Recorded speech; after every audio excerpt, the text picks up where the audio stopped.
I was paid a healthy bounty for Ringo and Curly Bill, and realized there was real money to be made. That's why I went after Henry Plummer.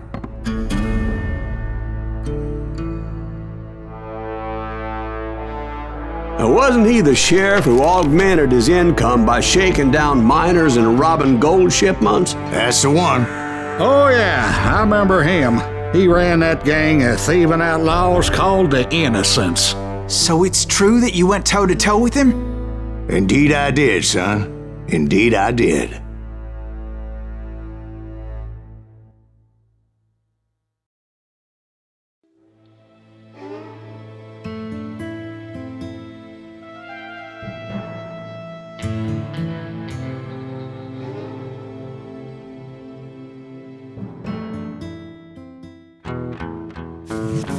I knew I needed resources if I was going to track down Roscoe Bob Bryant, and hunting Plummer looked like a good way to get rich quick. As the local vigilantes exposed him as the leader of the bandits, and put a generous price on his head. Plummer rallied his gang to plunder one last gold mine before making their escape, and that's where I thought I'd find him. It makes me nervous standing so close to all these goddamn barrels of gunpowder. Why would you be nervous? No one has the cojones to come after us. As long as you don't light up a secret yet. As my late father pointed out to me more than once, God made men. Samuel Colt made them equal.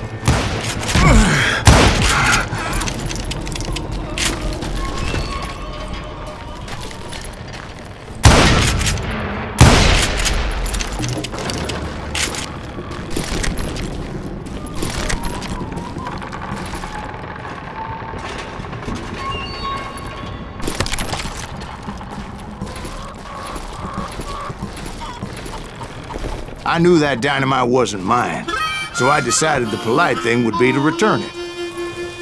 It was the biggest gold rush since Sutter's Mill in '48.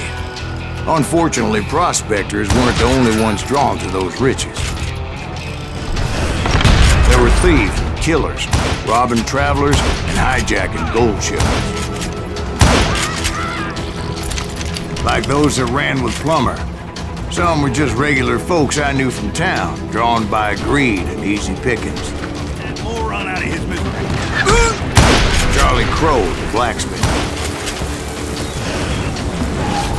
James, who worked in the stable. Sam and Jeremiah Barber, the butcher's son. Ordinary citizens who lived a double life. Stealing and thieving and murdering their neighbors. Of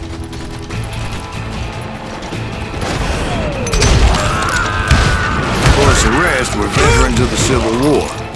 Stone-cold killers trained on the bloody fields of Shiloh and Antietam. Plummer had a lot of men on his payroll. A hell of a lot. He set up a defensive perimeter which I had no idea how to breach.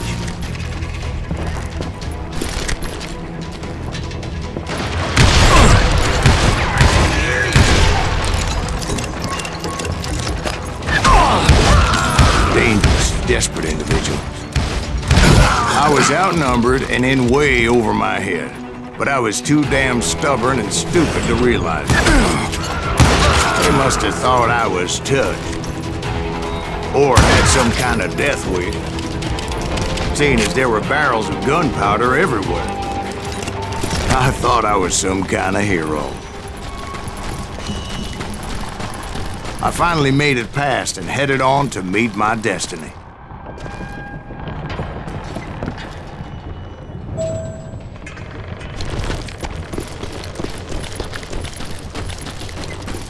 But first, I had something I needed to figure out.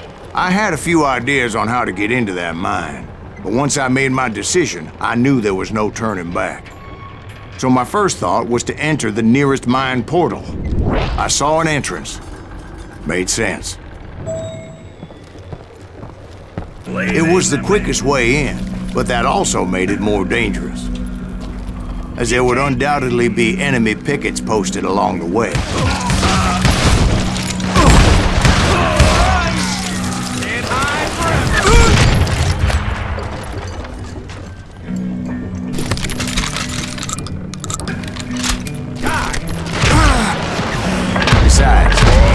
you enter a mine like that, it's easy to get all turned around. And that confusing maze of corridors wouldn't even be the worst of it.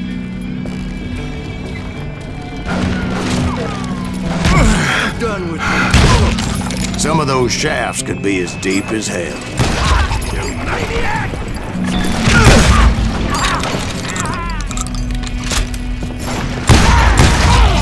A single stumble or misstep can easily end in a deadly plunge to oblivion.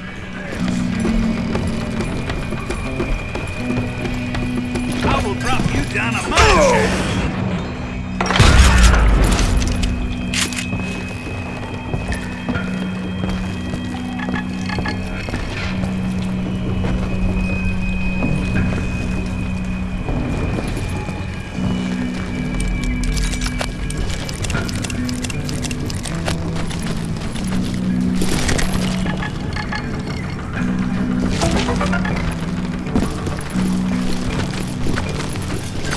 Quick reflexes often make up for a lack of common sense. Luckily, I was never one to be easily bushwhacked. I would just need to be careful not to blow myself to kingdom come. With all that gunpowder and dynamite everywhere, a body has to know what he's shooting at. All it takes is one tiny spark, and boom. Surprise! I do not. One wrong bullet could have turned that mine into a dad-blasted tomb.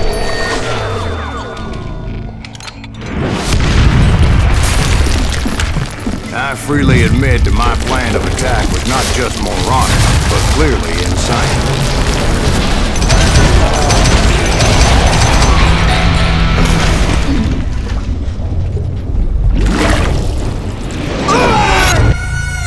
It's a good thing that I abandoned that ridiculous plan before I even tried it.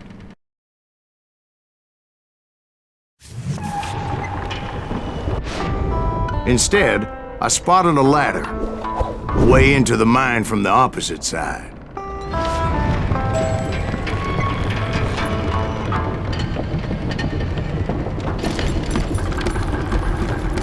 It was a long way around, but that approach seemed more sensible at the time. Of course, being I had a problem with heights, that scaffolding scared the bejesus out of me. Climbing down that ladder required some caution.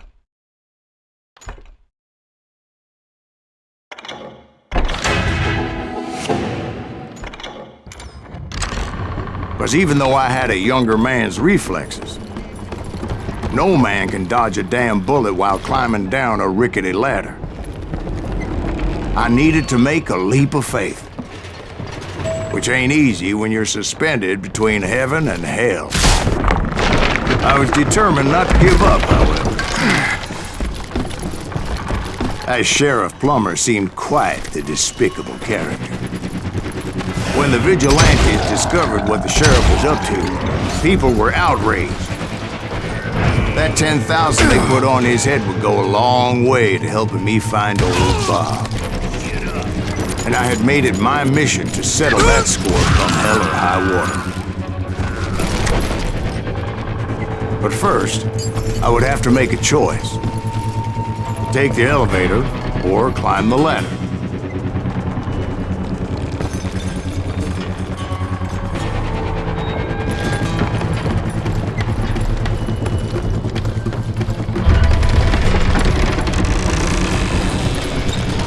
I wanted to use the element of surprise.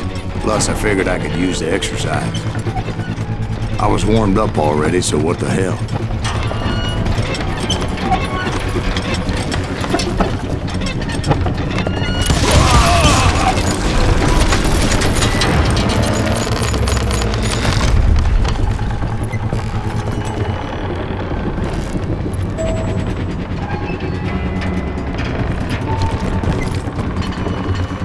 Plummer was a mad dog killer, and the people of Nevada City deserved better. Nevada City? Well, I thought Plummer met his maker in Bannock, Montana. Right, well, he was the sheriff of both places at one time or another, but that's neither here nor there. The point was, taking him down would save a lot of lives, including my own.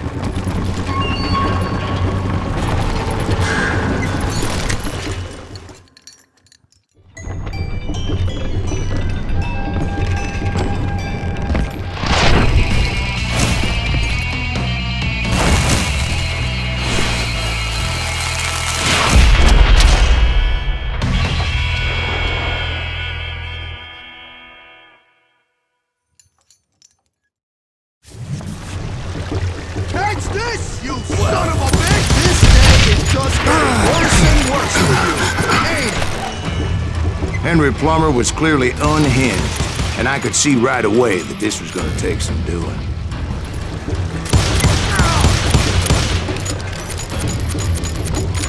You ain't taking me! They're gonna need a dustpan to pick you up! How you like that? I'm going full medieval on your ass!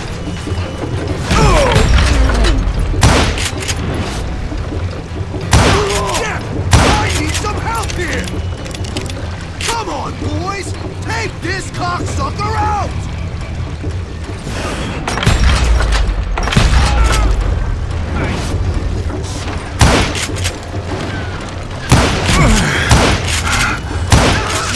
Rule the day!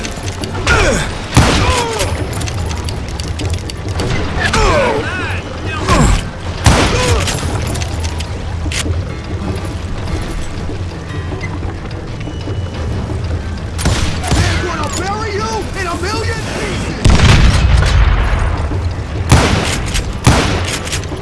Oh, bastard! No blood money for you today!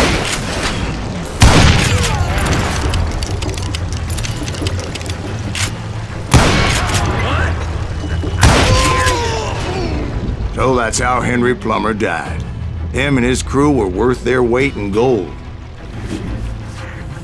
And now, I was officially a bounty hunter.